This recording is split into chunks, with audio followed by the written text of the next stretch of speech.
국민에 의한 국민을 위한 정부와 정책들이지만 가끔은 국민을 힘들고 귀찮게 하는 규제들. 이 암덩어리 같은 규제가 개선되면서 소상공인들의 막혔던 가슴이 뻥 뚫렸다. 부담은 줄고 더 편리해진 규제 개혁의 현장으로 찾아가 보자.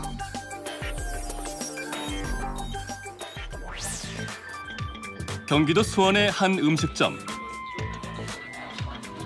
이 음식점 주인은 40대 여사장이다. 지금이야 무엇이든 척척 거침이 없지만 직장 생활로 시작한 창업 초기에는 모든 것이 낯설고 생소해 하나에서 10까지 쉬운 일이 없었다. 특히 힘들었던 것은 직원 구하기. 사람을 구하기도 어려웠지만 구하고 나서도 이런저런 신고 절차가 복잡해 보통 번거로운 게 아니었다는데. 제가 30대고 저는 직장 생활을 해서 10년의 직장 생활을 해서 어느 정도 컴퓨터도 다룰 줄 알고 하는데 이런 부분이 이렇게 절차가 복잡하면 내가 다른 사람이 해주는 거를 그러니까 권할 수 있을까? 외국인을 쓰세요라고 권하지는 못했을 것 같아요. 그 신고가 쉽다라고 말은 못했을 것 같아요. 실장님 다녀올게요.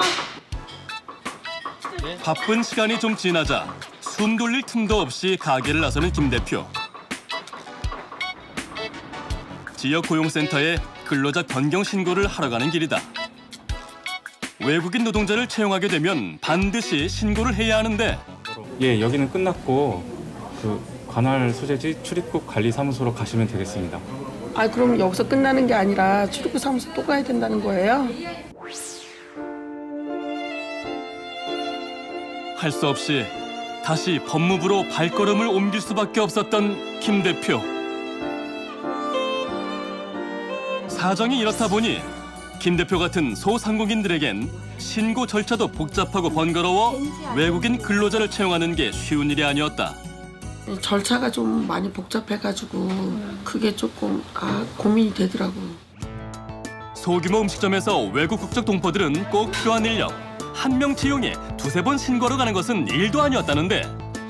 외국인을 뽑게 되면 동포를 뽑게 되면 이제 그 다음에 이제 허가서 신고 들어가야 되고 그 다음에 출입국 사무소 가야 되고 그 다음에 지금은 4대 보험이 일원화돼 있었는데 그때 당시에 처음 할 때만 해도 4대 보험이 일원화가 안 돼 있었거든요. 그래서 그런 데를 또 다 각자 신고를 했어야 되고. 결국 참다 못한 김 대표는 규제개혁 끝장 토론에서 신고 중복으로 인한 어려움을 토로했고 손톱 및 가시였던 이 규제는 개선됐다. 제가 몇 가지 적어왔습니다. 최소한 첫 번째는 그 고용 변동 신고 일원화라고 해가지고 외국인 근로자와의 어떤 고용 관계에 있어서 중요한 변동 사항이 생겼을 때 고용부하고 법무부에 중복 신고해야 되는 것을 좀 간소화시키는 작업을 하나 했고요. 또 한 가지는 취업 개시 신고하고 근로 개시 신고를 일원화했습니다. 이것은 그 소위 H2 비자를 가지고 있다고 하는 그 중국 동포들에게 해당되는 내용인데요. 본인이 이제 근로를 시작을 했을 때 고용부 고용센터와 법무부 출입국 관리사무소에 중복 신고해야 되는 것을 한 곳으로 통합을 하는, 즉 어느 기관에 신고를 하더라도 다 처리를 가능하게 하는 그런 절차를 말합니다. 매년 늘고 있는 외국인 근로자 수. 관련 규제 개선은 외국인 근로자들뿐 아니라 고용주들에게도 환영을 받고 있다. 4대 보험이 통합됐었잖아요.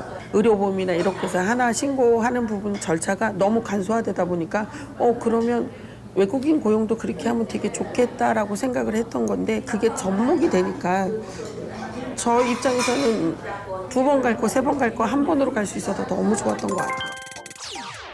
시스템 연계로 복잡했던 신고 절차가 한 번에 오케이. 누이 좋고 매부 좋고 일석이조 규제 개혁이 됐는데. 신고 한 건의 편익을 통상 한 5만 원 정도로 가정을 했을 때 약 한 13만여 건의 신고가 간소화된다고 저희는 이제 판단을 하고요. 그렇게 따진다면 경제적 효과가 약 한 65억 원 정도 있을 거라고 생각이 됩니다.